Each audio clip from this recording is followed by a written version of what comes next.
peace when they invited me for this speech. In fact, I appreciate the fact that little adjustment in the topic that is all about entrepreneurial state. And while listening to the two speakers before me, I just need to understand that we are still discussing one aspect of an entrepreneurial state. The entrepreneurial state technically means that state as a body works like an entrepreneurship. So entrepreneurship technically means the ability to take risks and using creativity as its primary substance in their decision making. So as Tani was talking about entrepreneurial business activities, so it's all about that process of activity that we deploy to achieve whatever the goal that we want to achieve.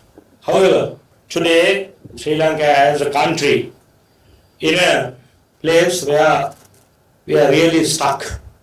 So from a conventional sense, that can even mean, or we can call it ourselves bankrupt, or we can also call it we are stuck without options. But it also means if we want to think beyond and we want to apply the theory of entrepreneurship as a nation, there could be many solutions, options, and many different ways to look at this issue at hand. So that is why it is important at this juncture of our nation that we discuss this entrepreneurial state as a concept. So what does an entrepreneurial state means? It in fact means, as I said, a country as a body has two resources. Firstly, we have human resources. Then we have what we call the physical resources, or we can also call it natural resources. So the duty of the state is to put or the bridge these two resources. So if you are to convert any physical resource that we have, sometimes we call them largely assets, national assets. Actually they are not, up until that they are converted to an asset. Till then they are just dead objects. They are just resources. We can have beaches, unless the human resources are being deployed, there won't be tourism. We can have gems, unless they are taken out or unearthed and cut them to be the precious stone that we talk about, is not an asset anymore. So it's about people and the resources we have. The state's responsibility to convert them to finally an asset. People are not assets until they are converted to be an asset by way of education, by way of giving them sort of resources, more than anything else, by motivating them. The people are not motivated, they are just as bad or not important as those resources, those physical resources which we have not unearthed. So for a nation to come out of this situation, the people have to be motivated and they have to be given guidance and education. So it's state's job to motivate these people and educate them. Educate them for what? Or motivate for them for what? To use these existing resources of the nation and convert them to be assets, and thereby we can build this economy. Now, if you are talking about an entrepreneurial state, the opposite to an entrepreneurial state is what we have observed actually for the last 70 odd years. Entrepreneurial state is a very dynamic institution. It is a very creative institution. It's an active institution. It's a risk-taking body for the purpose of achieving that nation's goal. So what we had or what we have today is what we can call is an ad hoc state. Ad hoc state takes decisions in a very ad hoc manner. They take decisions as the problems surface. When you see a problem, you try to resolve that. When they see a problem, you try to fight that problem. They don't even see an opportunity in a problem. But if it is a creative state, it's an entrepreneurial state, the moment there is a problem, they would see an opportunity.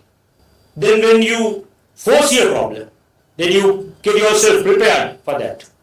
Example, when COVID happened, we realized that we are going to face this problem. We never got ourselves prepared. We never saw this as an opportunity. When tsunami hit this country, that gave us lots of opportunities, but we only saw the problem. We just tried to build some houses who are in the coastal areas, and we didn't see it as an opportunity. Keeping all that aside, an entrepreneurial state is a planned state, and the people are being driven towards getting the maximum potential of the people of that nation. So who is the state?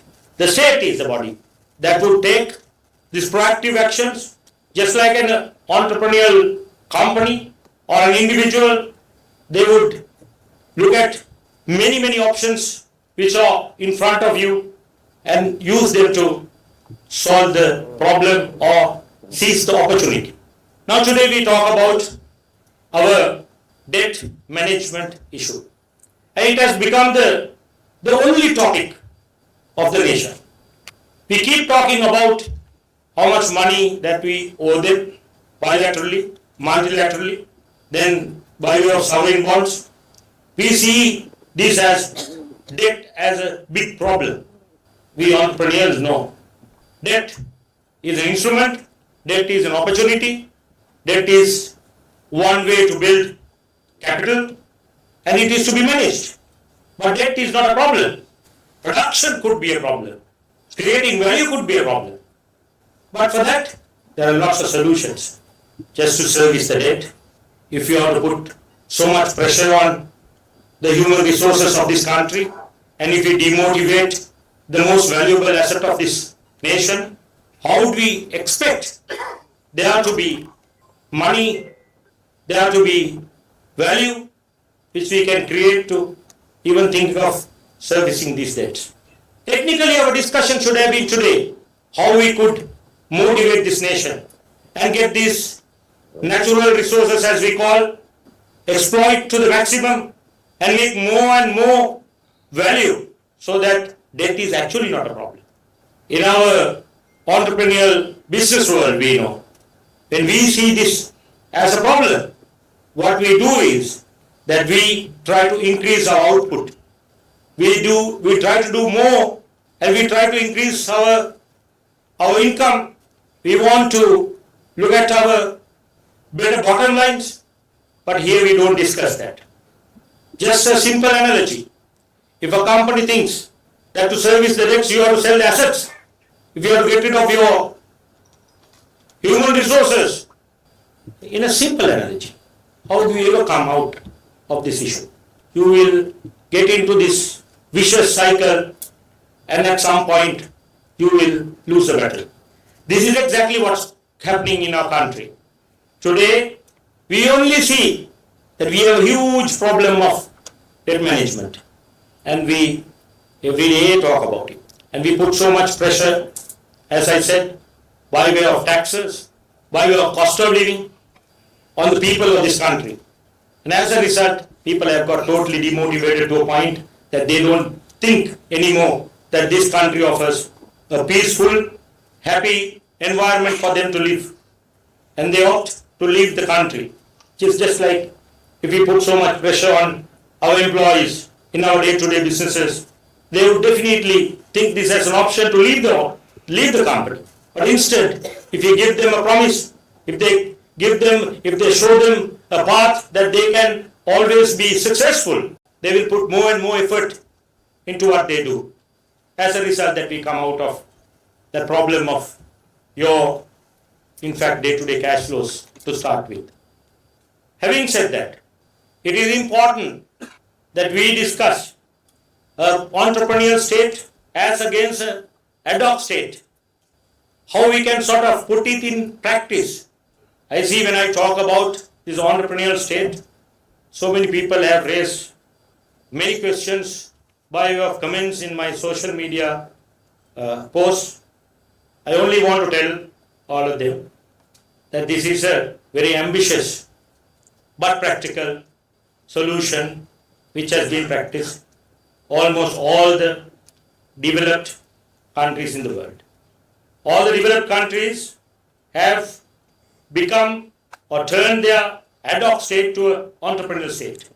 As a result, they prepare, starting from the state itself and the government and then the people of the country, to a very dynamic set of human beings who participate actively in their day-to-day activities to further the country's dream and achieve the country's common dream of the people and the goal. So it is, in that sense, an entrepreneurial state does not necessarily mean that state encourages private entrepreneurships. Entrepreneurships of a country is, as she was saying, and as it was mentioned before also, it is a very important aspect. They would definitely play the most pivotal role of the nation's strength, power, and the progress. But it does not necessarily mean that entrepreneurial state is just about helping the entrepreneurs or becoming like the driving force behind the entrepreneurs only. It definitely would help the entrepreneurs of the nation. But entrepreneurial state would motivate every government servant to become entrepreneurial in their thinking. It's a state of mind. It's a state of mind. Now today, you can see our bureaucracy, the government service is very boring, very ad hoc. Why? It stems from the ad hoc state mentality. It goes down to the bureaucracy, then it goes down to the government servants, then it goes down to the private sector employees, then it goes down to the small and medium entrepreneurs and their staff or their teams. So the moment you change the top as a dynamic institution, then everything is supposed to change, and we can see it has happened everywhere in the world. Our neighboring nation also went through similar ad hoc state problem, but with the arrival of Modi government, you could see how they converted themselves from that ad hoc state version to a dynamic, creative, entrepreneurial state. As a result, now the Indians, our neighboring Indians, close to 1.5 billion people, you can see how motivated they are. So that's the only way. If there's any other way to come out of these so-called issues, so-called problems, there is no other way. The more we talk about the problem, worse we get into the issues and troubles. When we talk about solutions, of course, then we change the dynamics totally. You must start talking about the solutions, not the problems. You don't talk about the debts. Instead, you talk about the output of this nation. We talk about the exports of this nation. We talk about the service industry of this nation. We talk about the different sectors of this nation. Then we can see the solution. As we all know, this country always tried to see opportunities as a nation. But the state was not ready. Every time we try to sort of look at it positively, the state starts bringing us down. They infuse the negativity. They infuse the ad hoc nature. They infuse this kind of thinking to the nation. So now we as people, we are helpless because it is too large an institution for us to fight individually. So we got to get together. We have to come together as Sri Lankans to solve this so-called problem or seize the opportunity as we call it. This opportunity is massive. Now this opportunity, this problem has given us an opportunity for us to rethink completely and think of a possible paradigm shift for the nation. We can turn this whole thing upside down. We can invite the people to participate in discussion of building an entrepreneurial state, which we couldn't have done otherwise. Now that they always call it, we are a bankrupt nation. That means there's an opportunity. So we have to get together, friends, to seize this opportunity. Traditional politics of this country, the politicians of this country, or the way they looked at this whole thing as a country is something that we can go and challenge. We can say that all what we have tried have miserably failed. So let us give them this option. Think of an entrepreneurial state. I know many wouldn't like to participate in this discussion. The existing political streams do not want to participate in discussion because this looks like bit Greek or Latin to them. But we must invite them to look at the world, how the world operates. If you are to be competitive, what are we to do? And we must tell them. We can't take this as an isolated, like an island where we can do things the way we want. Because when we very slowly take these decisions and not take actions, the world is moving very fast. So we are left behind like poor relatives. So we can't allow this to happen.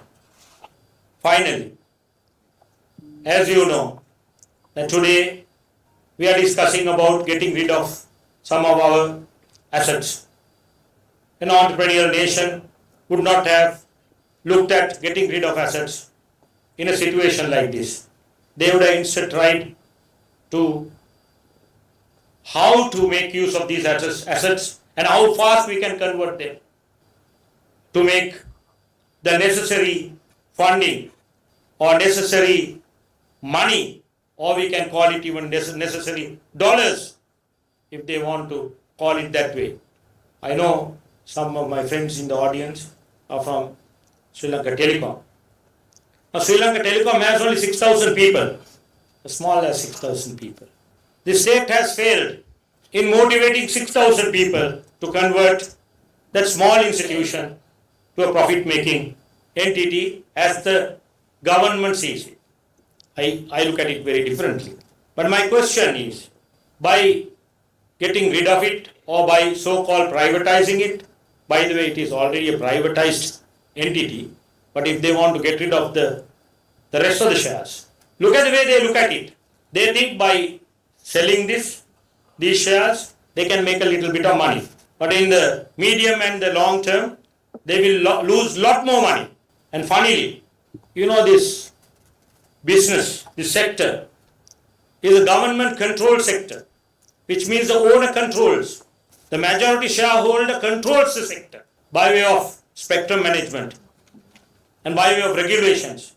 If we can't convert this to a money-making, profit-making venture, and they can't motivate 6,000 people, they can't run this with 6,000 people. If anyone is expecting to run a country with 22,000 people and they want to come back and say that we will do a better job, that's a big question.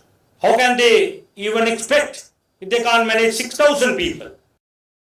They would manage 22,000 people and make this country a developed country, make this country a prosperous country, make this a happy nation. There is no chance. One more little example and I will end my speech. And we sold 2,200 fuel sheds, pumping stations. I don't know. Unfortunately, there is no opposition. As a result, we don't see or we don't hear an opposing view to that. But if you simply analyze that so-called privatization, I just don't know whether we can call it that way. We just sold our money-making pumping stations and the investors only came and pasted just a sticker on that fuel dispenser and did a little bit of branding. How did that add value or brought any investment to this country? So if you couldn't run 200 pumping stations, if the government realized or they are of the view that they couldn't run 200 pumping stations, how can they run a country? So that's a simple question. I just took these two examples just to elaborate that we are that ad hoc as a state and as a government. So we have technically no hope. We need to look at this concept of entrepreneurial state and change the thinking of the mindset of the state. Thereby we change the thinking of the people of this country and the way we look at things.